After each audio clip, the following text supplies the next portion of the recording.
Todos los jueves de 22 a 23, Claudio Chávez y Darío Casapícola conducen Caminantes de la Historia, un programa resuelto a mirar nuestro pasado, sin prejuicios ni ataduras. A veces lo haremos a pasos de gigante, como dice la cortina de presentación. Quizá lo hagamos a pasos de vencedores, como tituló su proclama el general Antonio José de Sucre antes de la batalla de Ayacucho. Puede ser también a paso cansino y perezoso, y en otros momentos ligero y apurado. Todo va a depender del visitante. Acompáñanos. Iniciamos la marcha. No puedo reír, no puedo llorar, no puedo dejarte de recordar, no puedo decirte nada que tú no sepas. Tan solo puedo quedarme como un idiota pensando en cosas que me provoca hacer contigo el ni las perdidas. No puedo gritar, no puedo exigir, no puedo contar. Buenas noches. Estamos con uno de los más grandes y importantes historiadores vaticanistas, que se llama Austen Average. Creo que pronuncio bien tu apellido, ¿verdad? No tanto, ¿eh? ¿Cómo sería? Ivory. Que es muy equivalente bien. En español sería marfil. Está bien. Austen, vos has escrito una, a mi juicio, de las mejores biografías de Bergoglio o el Papa Francisco, que se llama El Gran Reformador. Es razón por la cual te llamo y razón por la cual quiero conversar contigo sobre ese libro y además sobre algunas cosas de actualidad que están fuera del libro. Vamos a tratar de llegar en el tiempo que tenemos en esta nota. En principio yo quisiera saber, de arranque, si tú conoces las razones por las cuales el Papa anterior a Bergoglio presentó su renuncia y se apartó del papado. ¿Se saben las razones, más allá del cansancio moral o físico? Bueno, es en el fondo la razón, o sea, la razón que el Papa Benedicto dio, me parece que, o sea, todo lo que sabemos después de 6 años, la distancia de 6 años de esa decisión confirma lo que dijo el Papa Benedicto, que fue por razones de cansancio. Ahora uno puede, y vejez, uno puede profundizar un poco más y decir que él tomó la decisión, como narro en el libro, en marzo del año anterior, visitando México. Ajá. Estuvo en León, México, y se resbaló, cosa que puede suceder, ¿no?, a personas de esa edad, y tuvo una herida bastante grave en la cabeza como resultado de eso, y fue como un shock, ¿no? Y como pasa con muchos viejos, y se dan cuenta en ese momento que le iba a costar continuar. Y estaba pensando sobre todo en los viajes, porque los viajes hoy en día para el Papa contemporáneo son fundamentales a su magisterio, su enseñanza. Entonces él estaba pensando justamente en el Día Mundial de la Juventud de julio de 2013, que iba a ser muy, muy exigente físicamente. Entonces él se dio cuenta de que no podía continuar. Entonces tomó la decisión en México, pero lo guardó como un secreto hasta el año siguiente, febrero de 2013, cuando lo anuncia. Y en ese momento, cuando lo anuncia, que es un gran shock para todo el mundo, hay muy pocas personas que saben de esa decisión. Hay alrededor de 5 personas que saben, ¿no? Pero yo he hablado con algunos de ellos y me dicen que no, fue precisamente la razón que él dio, que él sentía que no podía cumplir con las obligaciones, digamos, del pontificado con las fuerzas que tenía. Perfecto. Ahora, yo tengo una duda, a ver si tú puedes desagotármela, que es: ¿cuáles fueron las razones, ¿no?, de los cardenales reunidos para elegir a Bergoglio? Te lo digo desde este punto de vista. Por ejemplo, cuando fue elegido Juan Pablo II, la Iglesia había tomado, al parecer, una decisión, que es elegir un papa que venía de un país muy católico, sometido por el comunismo y con una profunda resistencia obrera al comunismo, y esos obreros polacos estaban muy vinculados a Juan Pablo II. Al parecer, la decisión fue que la Iglesia tomaba abiertamente un camino en contra del comunismo. Eso en el caso de Juan Pablo II, al parecer, está claro. ¿Cuáles fueron las razones de los cardenales por las cuales eligen a un cardenal de América del Sur, que supongo yo que los cardenales conocían su cosmovisión y su manera de entender la religión y también de entender el vínculo de la Iglesia con el pueblo? Bueno, hay varios puntos ahí. Primero voy a cuestionar un poco el resumen que hace del conclave del 78, solo en el sentido de que no es que los cardenales hayan visto a Juan Pablo II, a Karol Wojtyła y hubieran hecho una decisión a raíz de Polonia y en la situación del comunismo. O sea, la decisión de elegir un papa siempre es una combinación de cosas, como dice un vaticanista amigo mío, que es como ir a comprar una casa. O sea, vos tenés una serie de criterios ideales, ¿no? Y claro, la casa real que al final compras es un compromiso entre varios requisitos, digamos, ¿no? Entonces, en el 78 yo creo que sobre todo lo que necesitaban después, te acordás del fallecimiento de Juan Pablo I, pero sí, también unos años muy turbulentos en la Iglesia en cuanto a la doctrina, mucha discusión, mucho desacuerdo en torno al significado del Concilio Vaticano II. Entonces, lo que más querían era alguien que pudiera restaurar un sentido de confianza y de identidad a la Iglesia. Yo creo que en gran parte esos fueron los criterios de muchos. Ahora, en el caso de Bergoglio, no es que ellos vieran a la Argentina especialmente y pensaran, sino que más bien dos cosas. Necesitaban, también fue una época de crisis, pero una crisis muy diferente de los años 70. Fue una crisis más institucional que otra cosa. Es decir, la Iglesia, después del pontificado de Juan Pablo II y Benedicto, tenían un fuerte sentido de identidad. O sea, nadie cuestionaba, digamos, qué es lo que enseñaba la Iglesia. El problema era más bien que el mensaje de la Iglesia, la evangelización de la Iglesia no estaba llegando a la gente.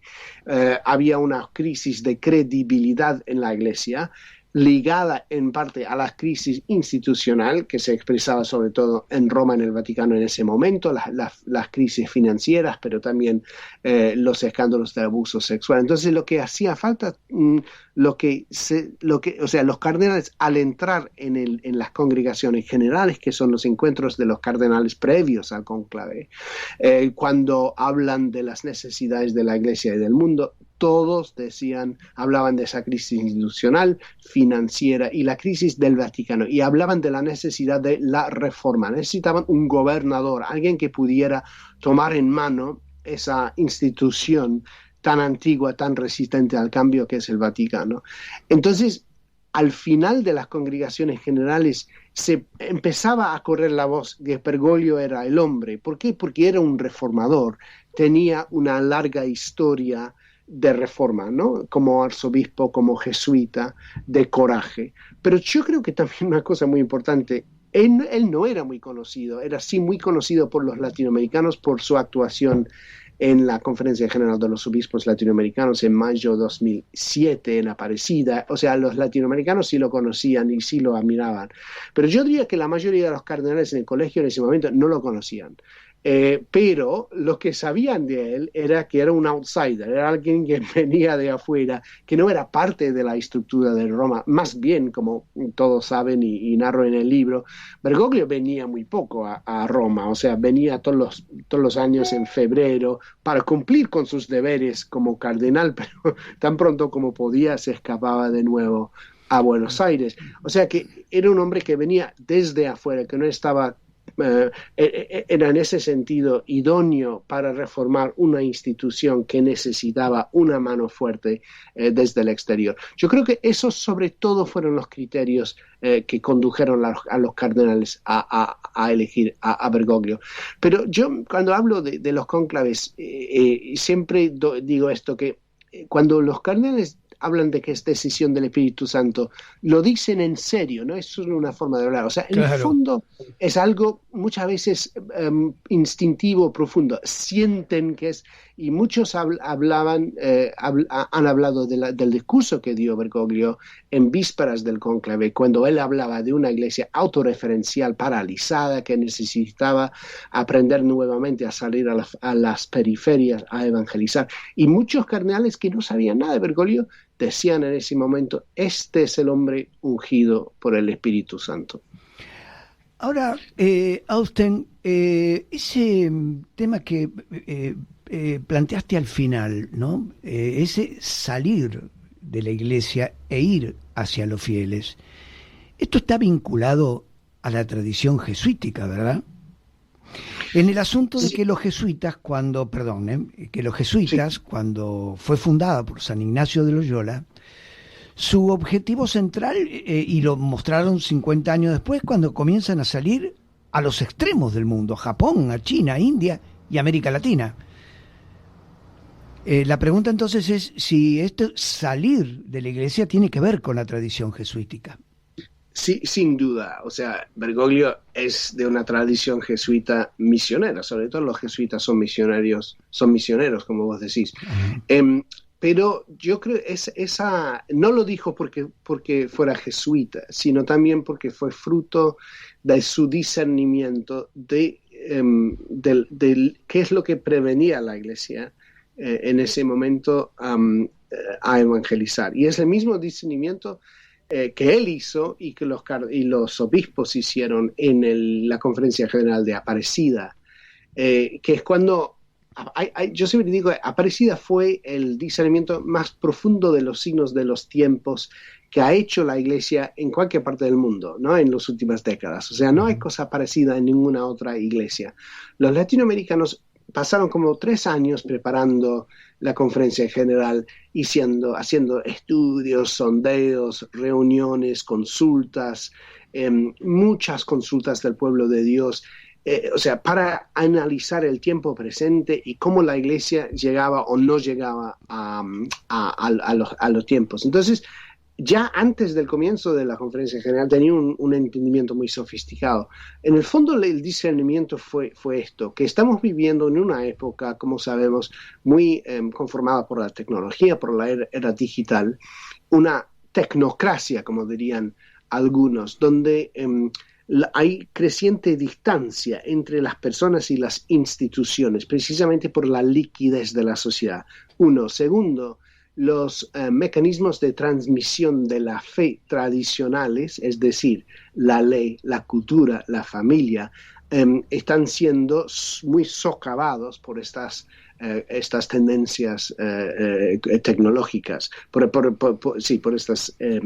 Entonces en ese momento la Iglesia, en vez de lamentar y condenar esa situación, más bien hay que escuchar la invitación del Espíritu Santo en ese momento, que es de volver un poco a lo que era la Iglesia en su principio, en los primeros siglos del cristianismo, cuando la Iglesia no tenía un gran respaldo institucional, legal y cultural, sino todo al revés, ¿no?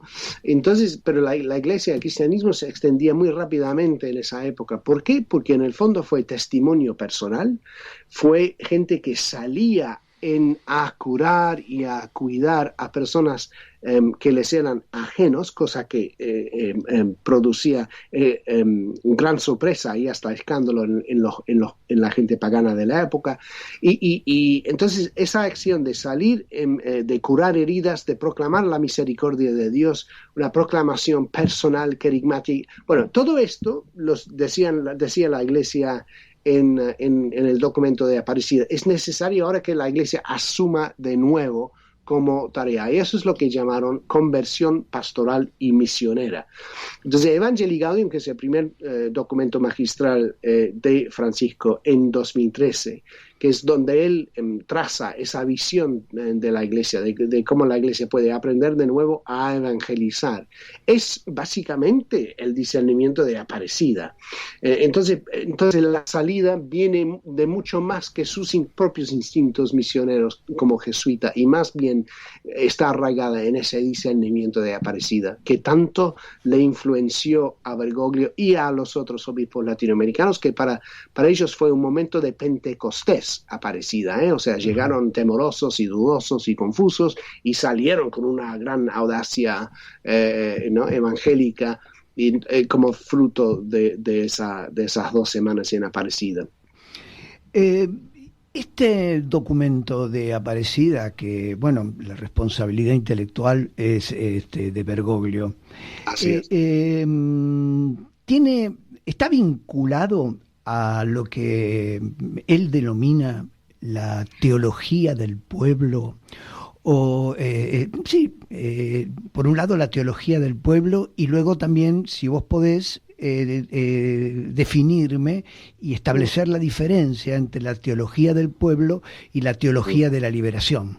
Sí, es una gran pregunta. Cuando yo armé el Gran Reformador, me costó bastante, ¿no?, entender estas diferencias. En el fondo, la teología del pueblo no es un nombre que los argentinos, el grupo argentino alrededor de Bergoglio y los jesuitas, sobre todo en los años 70, no es un término que ellos mismos usaban. Ellos hablaban más bien de una teología de cultura, pero bueno, no importa. Más bien era una corriente teológica post-Medellín, es decir, Medellín fue el gran momento de la recepción del Concilio Vaticano II en América Latina. Entonces, el documento de Medellín es lo que luego conduce a lo que llamamos la teología de liberación, o la teología latinoamericana. Hay dentro de esa teología 2 corrientes principales. Una que se hizo famosa, que es la liberación, y la otra que realmente fue muy, muy poco conocida fuera del Río de la Plata, que es la llamada teología del pueblo o teología de la cultura. La diferencia fundamental está en eso. La teología de liberación es más bien una aplicación de una hermenéutica sociológica, muchas veces marxista, sobre el poder, ¿no? Entonces es una visión bastante europea y muy influenciada por las ciencias sociales. La teología del pueblo es más influenciada por la tradición nacional popular latinoamericana, que mira primero a la cultura, la tradición y la historia del pueblo como las semillas, digamos, de la evangelización. Lo que ellos ven es que la cultura misma y la historia y las tradiciones latinoamericanas conllevan, digamos, las semillas de su propia liberación. Entonces, eso implica, sobre todo, un gran respeto por lo que es la devoción popular o las tradiciones de la religiosidad popular, un gran respeto hacia ellos. Entonces, en el documento de Aparecida es muy notable la influencia, sobre todo de los argentinos, en los párrafos del documento que se refieren a la religiosidad popular. Cuando hablan de la gente que va a los santuarios, en los peregrinajes. Luján, en el caso nuestro, a Luján, que superan ampliamente el 1.000.000 de personas, o a San Cayetano también, acá en la capital federal. Son enormes movilizaciones populares, familiares incluso, padres, madres, hijos, nietos caminan. Es realmente extraordinario ver esas movilizaciones. Eso es lo que vos definís como la religiosidad popular. Así es. Entonces, y como sabes, como Cardenal Bergoglio quería que sus sacerdotes estuvieran presentes precisamente en esos lugares, porque es donde, digamos, el pueblo se encuentra con Dios y con Cristo. Entonces, lo que decían los argentinos es que si vamos a evangelizar, ¿qué es en el fondo la evangelización? Es el salir y reconocer que Dios está en su pueblo, con su pueblo, ¿no? Entonces es una actitud mucho más humilde, misionera, de ir ¿no?, al encuentro de la gente con Cristo. Entonces, para los latinoamericanos de esa tradición, y los argentinos sobre todo, la evangelización viene, digamos, de ese rebrote de la religiosidad popular. Y lo que previene la evangelización es el clericalismo, la excesiva institucionalidad,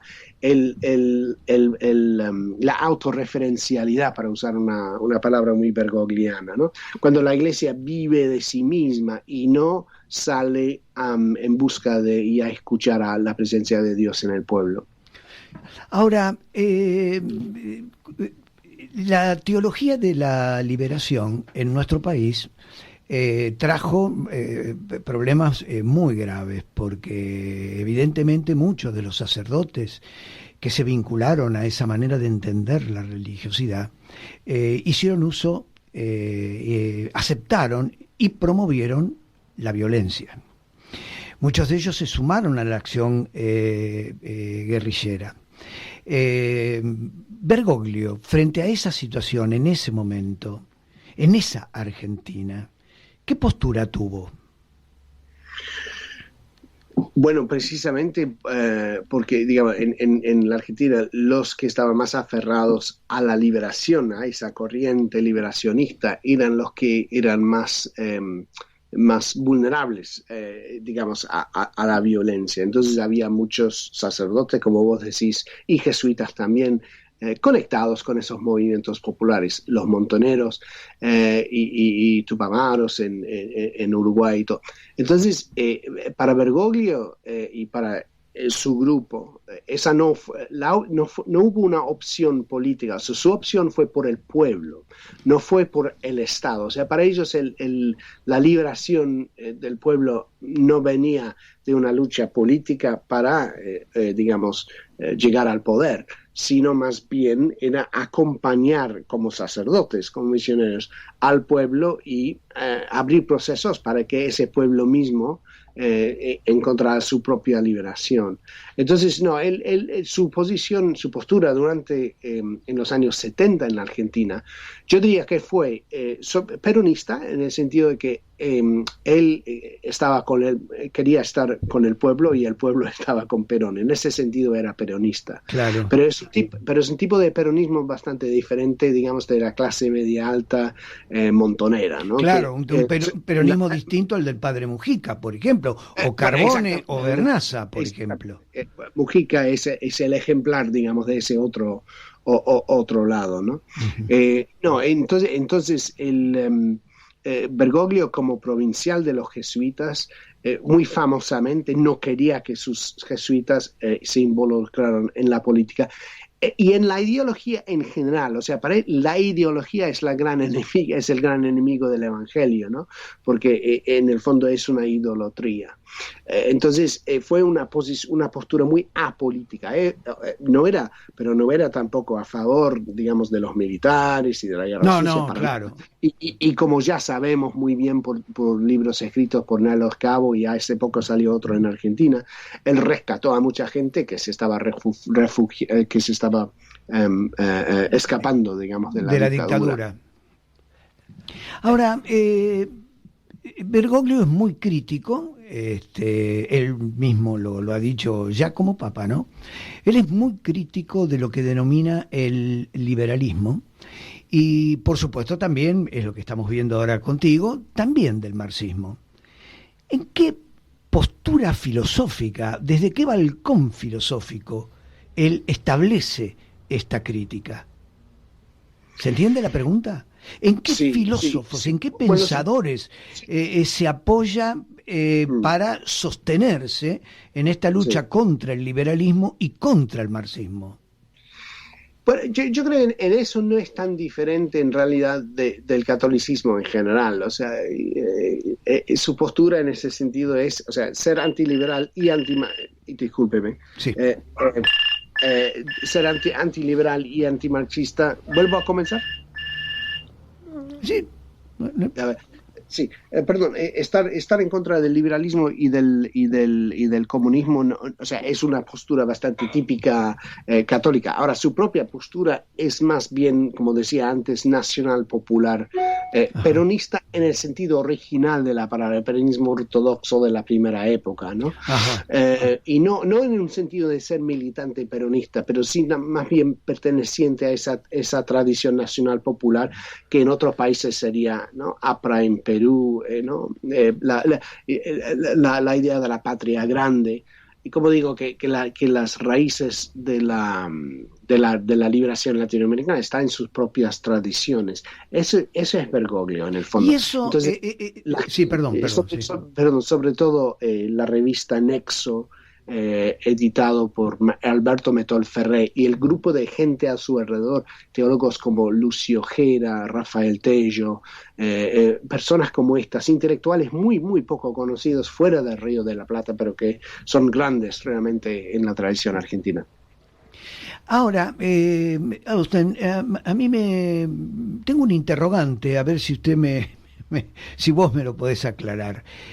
Bergoglio habla de evangelizar la cultura. Sí. ¿Qué es esto? Porque, perdón, a veces puedo equivocarme, entonces pero me da la sensación que el marxismo procuró lo mismo, es decir, hacer marxista a la cultura, y el liberalismo transformar a las culturas de los pueblos a uso y abuso de la estructura ideológica del liberalismo. Ahora, evangelizar la cultura no cae en la misma que en su momento el liberalismo y en su momento el marxismo, pregunto. Hago una pequeña interrupción, perdón. También el concepto es de Juan Pablo II, evangelizar la cultura, me parece.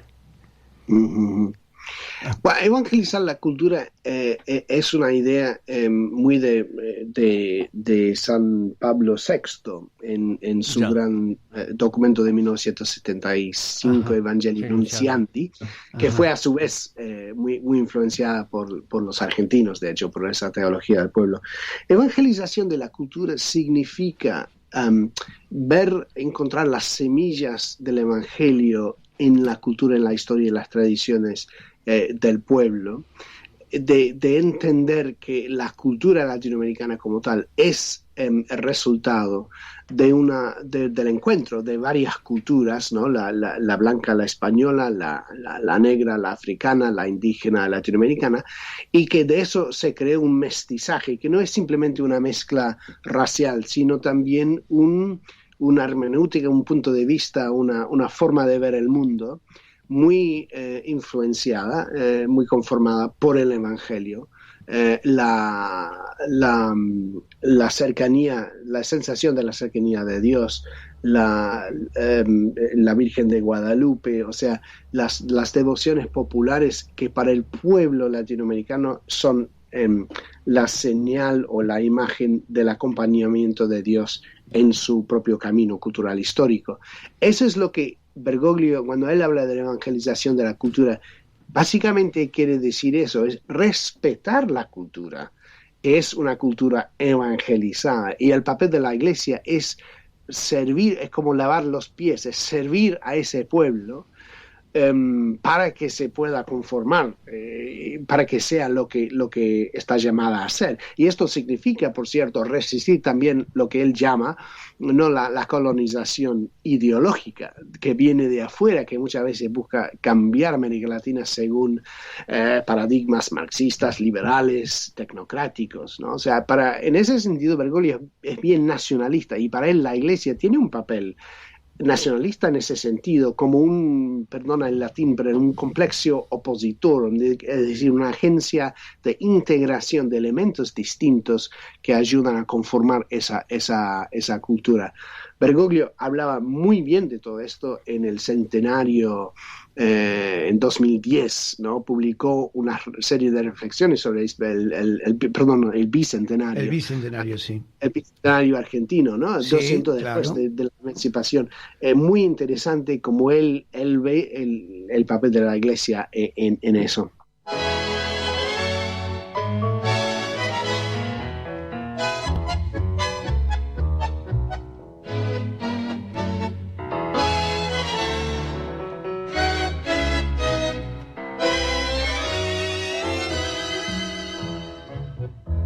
un pedazo de barrio allá en Pompeya, durmiéndose al costado del tren.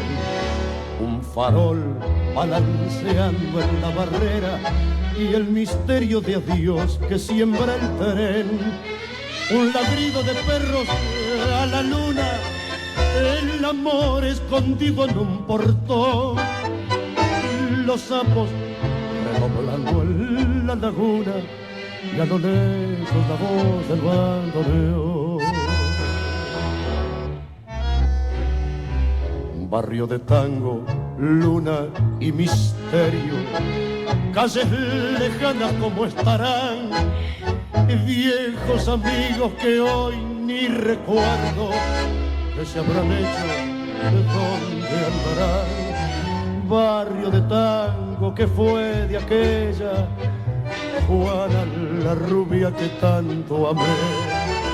Sabrá que sufro pensando en ella desde la tarde que la dejé. Barrio de tango, luna y misterio, desde el recuerdo te vuelvo a ver.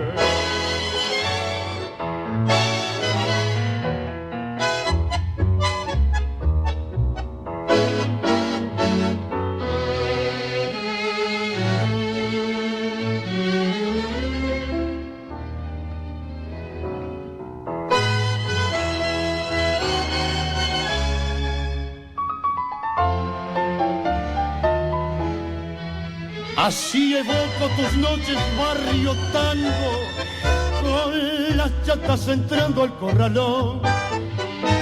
La luna jadeando sobre fango y a lo lejos la voz del bandoneón. Barrio de tango, luna y misterio, desde el recuerdo te vuelvo a ver. Por Radio Cultura 97.9 estamos compartiendo Caminantes de la Historia con Claudio Chávez y Darío Casapícola. Ahora, Austen, esto que vos me estás diciendo, que lo entiendo plenamente, para mí, digo, en mi manera de ver, si bien forma parte de un principio establecido por Pablo VI de evangelizar la cultura, en realidad engancha perfectamente bien en la tradición jesuítica, porque cuando los jesuitas vinieron aquí a América y hicieron las misiones jesuíticas, respetaron absolutamente la cultura indígena. Estoy hablando en este caso de la cultura guaraní. Es más, dentro de las misiones jesuíticas no se hablaba el castellano, se hablaba el guaraní, porque para los jesuitas lo fundamental de una cultura es el idioma, y le inventaron un alfabeto. Así que, digamos, me parece que va en la línea de lo que propiamente Bergoglio se formó, en esta tradición jesuítica. Totalmente, y gracias por señalar esto, porque los jesuitas llegan en América Latina en un determinado momento donde hay una especie de crisis en el modelo colonial de evangelización, y la iglesia está muy aferrada a las ciudades, y entonces los jesuitas exactamente salen a lo que es Paraguay y a establecer esas reducciones, y la idea era de preservar, no en un sentido como un museo, pero de ayudar a fomentar esa cultura indígena y proteger a los indígenas de los colonos. Entonces, ese papel de la iglesia, que es en el fondo acompañar y servir a los pobres, es para Bergoglio fundamental. Y en poco esa es su visión para la iglesia actual latinoamericana, ¿no? Claro, porque entonces lo que él y su grupo descubre después del Concilio Vaticano II es que ellos ven el momento de ir recuperando ese papel histórico misionero para la iglesia, porque en el periodo de la emancipación, el periodo nacional, hay una separación trágica del clero, entre el clero y el pueblo, porque el clero se hace dependiente, digamos, de la clase burguesa urbana, y hay una separación. Entonces, para Bergoglio, ese grupo es cuestión de recuperar ese papel colonial, muy bien, y ejemplificado por los jesuitas. Y él, cuando Francisco estuvo en Paraguay en julio 2015, XV, él habla con los dirigentes civiles y habla en términos muy románticos de las misiones jesuíticas del Paraguay, diciendo que en general no pasaban hambre, no había desempleo, había solidaridad. O sea, él realmente, porque no es todo lindo esa historia, pero él tiene una visión muy alta, muy romántica, casi utópica de ese periodo. Bueno, pero lo que pasa, no sé si yo tendré la misma visión romántica, pero digamos, frente al maltrato y al sometimiento de la esclavitud que hacían los españoles de Asunción o los brasileros de San Pablo, la postura de los jesuitas de darle dignidad humana y además no transformar eso en un museo, porque esto me pareció muy bueno, esto que vos decías, es decir, le preservaron su cultura, pero le incorporaron elementos de progreso sí, en el marco y en la defensa de la cultura tradicional. Por ejemplo, le enseñaron a cultivar productos que ellos no tenían, el trigo y el maíz, solo tenían la mandioca. Y les enseñaron cestería, herrería, imaginería, o sea, no era un museo, era un progreso en la línea de una cultura tradicional. Esto es lo que quiere Bergoglio, entonces. Sí, muy bien, sí. O sea, y eso es muy, muy importante, que no es un intento de encerrar a los indígenas, de una manera que es herméticamente encerrada en cuanto a la modernidad. Y eso es muy jesuita. Los jesuitas no temen la modernidad. Lo que buscan no es escaparse de la modernidad, sino crear una modernidad alternativa. Claro.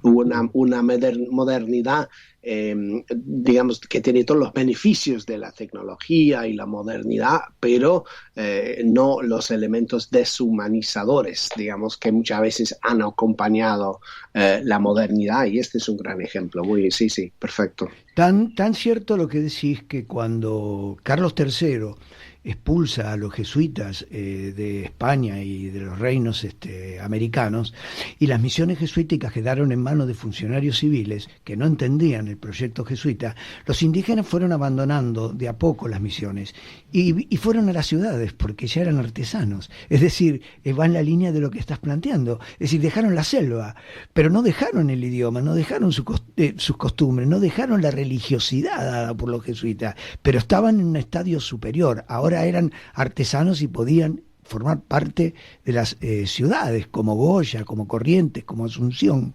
¿Sí? Otra pregunta quiero hacerte, a ver, todavía creo que estamos en tiempo. ¿Hay alguna diferencia religiosa, ideológica, epistemológica entre lo que se discutió en Medellín y lo que se discutió en Puebla? Sí, en Medellín yo creo que había más, no habían llegado a recuperar esa línea nacional popular. O sea, Medellín todavía fue demasiado influenciado por las corrientes sociológicas y marxistas. Entonces, y en parte es por eso, en la teología de la liberación sale un poco directamente de Medellín. Puebla es un intento de cambiar eso. Entonces, en Puebla se habla mucho de la cultura y de la tradición, y la religiosidad popular aparece en el documento del pueblo, donde no aparece en Medellín. Entonces, sí, hay un avance muy importante ahí. Claro. Ahora, saliendo un poquito del libro, ¿no?, de este extraordinario libro que has escrito, quiero algunos temas actuales. Creo que ayer o antes de ayer el Vaticano sacó un documento renegando de la doctrina de género y del poliamor. Sí. El Papa, eso no figura en ese documento, ¿no? Digamos, la firma del Papa, digamos, en el caso que haya que hacerlo, pero salió del Vaticano. ¿Tenés idea qué opina Bergoglio sobre el tema de la doctrina de género, la ideología de género y del poliamor? Yo supongo, pero digo, te hago la pregunta. Sí. No, o sea, el documento que se llama ahora no conozco el título en inglés, pero no en español. Ajá. Male and Female. ¿Cómo es en castellano el título del documento? No, yo el título no lo conozco, no leí el título. Lo que leí fue el documento sin título. Mujer los creó. Mujer y varón, mujer y varón creo que se llama. Dios los creó varón y mujer. Ya, hombre y mujer. Entonces, es un documento que salió de la Congregación de la Educación, que es el dicasterio en el Vaticano responsable para los colegios y las universidades católicas en el mundo. Y fue una respuesta a un pedido que han hecho muchos obispos en varios países que han tenido en sus colegios a mucha gente que se presente, que dicen que, alumnos que dicen que ahora quiero presentarme como, ¿no? Como varón o como chica, ¿no? Entonces, y eso muchas veces va acompañado de una idea de que uno puede elegir el género, el sexo, que en el fondo el sexo es es una creación cultural.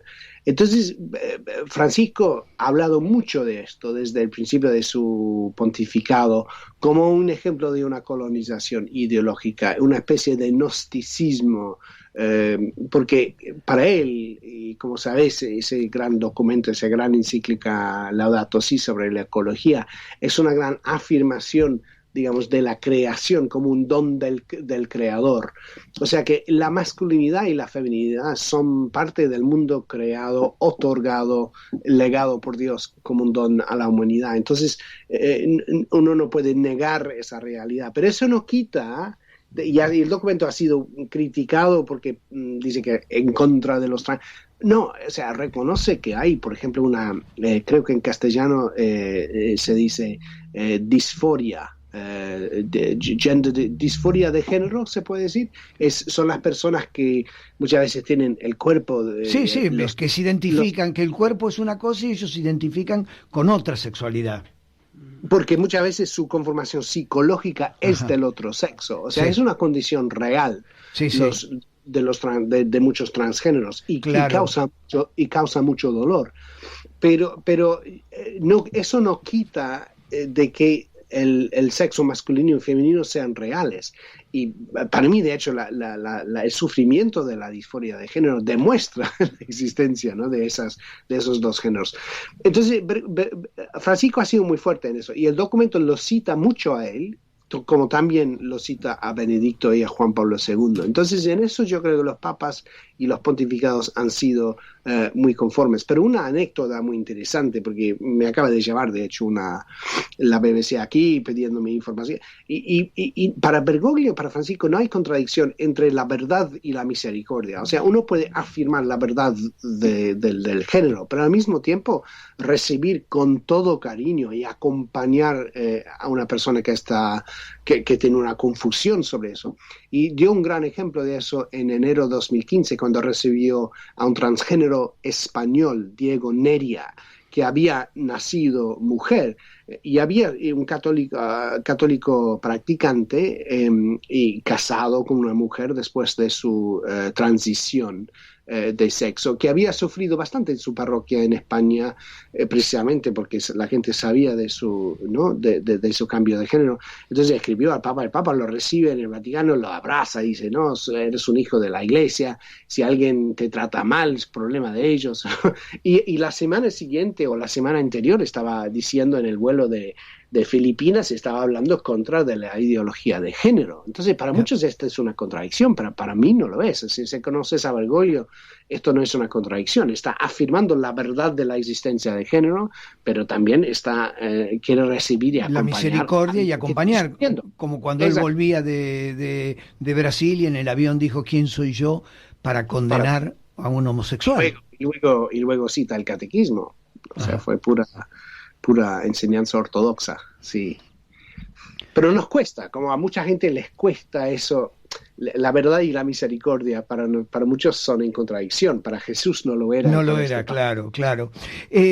Austin, voy entrando a una de las últimas preguntas. Hay una que me interesa mucho, que por supuesto le estoy dejando para el final, que es la acción de Bergoglio en China. En China había una iglesia que era oficial y había una iglesia que era clandestina, que estaba vinculada al Vaticano. Francisco, estoy contando lo que sé, digo, vos me dirás si estoy diciendo bien o no. Francisco lo que logra es unir las dos iglesias y ahí recibe todo tipo de comentarios negativos por esa decisión y ese, a mi juicio, logro político de Bergoglio. ¿Cuál es tu opinión al respecto? Bueno, yo creo que obedece a una lógica diplomática vaticana de hace francamente mucho tiempo, en el sentido de que la Iglesia siempre busca abrir canales de comunicación, siempre busca abrir la puerta de alguna manera, ¿no? Y es para ellos fundamental tener una relación con Beijing, porque China es tan importante, no solo para la Iglesia, sino para el mundo en ese momento. Entonces, no digo que lo hiciera simplemente por eso, pero digo que eso fue parte de un proceso paulatino de acercamiento entre la Santa Sede y Beijing desde hace muchos años, y eso es muy previo a Francisco. Entonces lo que él hace es un paso necesario e importante de confianza, básicamente diciendo que la diferencia entre un obispo supuestamente oficial y no oficial es en realidad un poco absurdo, y es cierto. O sea, Benedicto hablaba de eso, de que en realidad los obispos no oficiales también, o sea, muchos de ellos son gente santa. Hay buenos y malos obispos en los dos lados. Claro, entonces reconociendo la unidad del episcopado es un paso muy, muy, muy importante. Una cosa muy notable, el año pasado en el sínodo de 2018, el sínodo sobre los jóvenes, vinieron 2 obispos de China que habían sido, digamos, de esa iglesia oficial, no reconocida por el Vaticano. Claro, no reconocida. Y uno los veía como, pero asombrados y muy, muy contentos de estar en el Vaticano. O sea, una serie de amistades y de relaciones ha sido permitido como resultado de esa decisión. Y es muy fácil criticar porque uno siempre puede decir, bueno, eso es ceder demasiado a un gobierno autoritario. Han hecho la misma crítica a Francisco por su actuación en Cuba cuando ayudó a resolverla. Y en Venezuela también. Y en Venezuela, pero como digo, la actitud del Papa, la actitud del Vaticano siempre vamos a abrir la puerta, siempre, porque alguien en este mundo, una institución global, tiene que estar siempre a favor del diálogo. Una última pregunta, Austen. En el día de ayer, antes de ayer, un obispo de Estados Unidos, McCormick creo que se llama, que estaba, digamos, hace 9 meses que no... primero superó los 75 años, de modo que no está en funciones eclesiásticas. Pero hace 2 días acaba de hacer una denuncia muy fuerte contra Bergoglio, porque dice que Bergoglio oculta en la Iglesia los casos de sacerdotes homosexuales. ¿Estás al tanto de esta acusación? Sí, bueno, sí. Esto se refiere a las acusaciones del ex nuncio a los Estados Unidos, que es el arzobispo Carlos María Viganò, que acusa al Papa de haber ocultado los actos de McCarrick, del cardenal McCarrick. Y sí, y entonces, que es el ex, muy jubilado ahora, ex cardenal arzobispo de Washington, D.C., sí. ¿No? Bueno, todo esto viene del año pasado, porque no sé si ustedes se acuerdan, pero cuando el Papa fue a Dublín en agosto del año pasado, al final de ese viaje, o a mediados del viaje, Viganò, un nuncio jubilado, lanza un ataque feroz al Papa, acusándolo de haber encubierto los casos de pederastia del arzobispo de Washington, y pidiendo la renuncia del Papa. Y bueno, todo esto conduce a una serie de explosiones que sí, así que sí. Entonces, el otro día, lo que pasó el otro día fue que el Papa Francisco dio una entrevista a Valentina Alessandri de Televisa diciendo que no sabía de los abusos de McCarrick, que no sabía nada. Y entonces Viganò ahora le acusa de mentir. ¿Qué opino de eso? Yo creo que Viganò es ha sido demostrado que Vigano es un hombre muy amargado, muy resentido contra el Papa. Representa una derecha católica que está convencida de que la causa del abuso sexual de menores es la homosexualidad, entonces tiene toda esa mentalidad. Y Vigano está actuando como si fuera, digamos, el líder de ese grupo. Yo creo que la respuesta del Papa ha sido muy buena, simplemente no ha contestado, dijo a los periodistas, bueno, ustedes vayan a investigar, y de hecho dentro de una semana después de agosto del año pasado se descubrió que lo que dijo Vigano no era cierto, que sí hubo sanciones sobre McCarrick por Benedicto, pero nunca fueron levantados por Francisco. Es mucho de nada. Pero hay un escándalo ahí, que es cómo llegó McCarrick a ser arzobispo de Washington en 2000. Pero la cuestión que hay que preguntar, y eso está siendo investigado por el Vaticano, pero en el fondo estas son cosas del pasado anterior a Francisco, que Vigano está tratando de responsabilizar a Francisco de una manera para mí muy, muy injusta. Y entonces la última pregunta, los conservadores en la Iglesia, que lo observan con cierta inquina a Bergoglio, no esconden su aversión a Francisco en un tema cierto dentro de la Iglesia, como es la pederastía, la pedofilia y la homosexualidad, pero en realidad el enojo con Francisco tiene que ver con su teología del pueblo, y ellos, en vez de enfrentar ahí, buscan un tema que la Iglesia lo está solucionando de a poco, como es el tema de la pederastía y la pedofilia. Sí, bueno, yo tengo un nuevo libro que está saliendo en noviembre, 5 de noviembre, que ha llevado 3 años en realizar, así mucho más complicado que El Gran Reformador. Y esto tiene un título más humilde, que es Pastor herido, la lucha del Papa Francisco para convertir la Iglesia Católica. Una de las razones por la que he demorado tanto en escribir el libro es que en el 2016, sobre todo, a partir de abril de 2016, cuando sacó Amoris Laetitia, que es la exhortación como resultado del Sínodo de la Familia, entonces el nivel de hostilidad y el grado de hostilidad, la ferocidad de la crítica contra Bergoglio me sorprendió tanto, y entonces tenía que preguntarme ¿de dónde viene esto? Ahora vos has dicho que es una oposición a la teología del pueblo. No creo, no creo que sea en el fondo eso. Hay diferencias teológicas muy grandes aquí.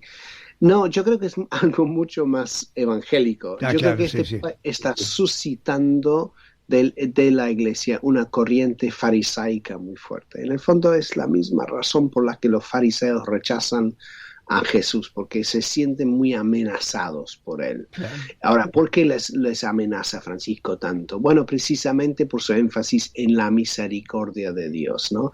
Entonces, es la gratuidad, la gracia, la misericordia. Al final, lo que la derecha católica quiere es un sistema moral respaldado por la Iglesia, de una forma que pueden no utilizarlo y ser utilizados por él en una cruzada cultural moral. Entonces Francisco ha socavado ese intento y están muy enojados, pero en el fondo lo que está haciendo Francisco es haciendo lo que siempre deben hacer los papas, que es volver la Iglesia a Cristo, poner a Cristo en el centro de la Iglesia, pero lo hace de una forma tan evidente, tan clara, ¿no? Tan decisiva, que ha suscitado esa oposición tan fuerte. Pero yo creo que para Francisco no es un problema. O sea, él cuando ve esa resistencia piensa, bueno, algo ahí está pasando que es parecido al Evangelio, ¿no? Ahora, me hiciste inevitablemente que te haga una última pregunta. Cuando vos planteas esto y planteas el tema de la misericordia y que la derecha católica lo que quiere es una ética mucho más fuerte, ¿no será que la derecha católica observa en el Papa Francisco algo que la Iglesia ha condenado en los últimos años, que es el relativismo? Bueno, lo que ellos temen es el relativismo, y de lo que acusan a Francisco es de socavar o diluir la doctrina católica. ¿Y por qué lo dicen? Porque lo fascinante es cuando uno estudia este pontificado, como yo he pasado años haciéndolo, él no ha cambiado nada de doctrina católica, sino este papa no es un liberal para nada. Claro. ¿No? Para nada. Entonces, ha enfatizado más bien la doctrina, ha insistido en la doctrina. Pero su forma de abrazar, de acoger, de abrirse, de abrir la iglesia a los que están afuera, a los abandonados, a los marginados, la preferencia que él siempre muestra, digamos, a los alejados, a los pobres, que es muy de Jesús, muy de Evangelio, les amenaza, porque para ellos la religión, bueno, tengo que tener cierto cuidado, pero mi impresión es que cuando uno escucha a varios de ellos, es como si la religión fuera una identidad que les permite distinguirse a sí mismos de los otros. Claro, claro. Entonces el mensaje me recorto del otro, es, me aíslo. Soy una élite.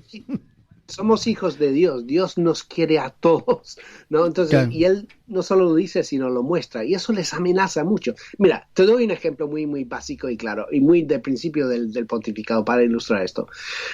El Papa Francisco, en la primera Pascua de 2013, sale a lavar los pies de unos prisioneros jóvenes en una cárcel en Roma. Lava los pies de los prisioneros y les habla del amor de Jesús. Dos de los prisioneros eran mujeres, una de ellas era musulmana. Después lloró y dijo que fue la primera vez en su vida que se sintió amada. Para personas como yo y seguro para vos, esto fue el evangelio puro. Claro. Y nos conmovió.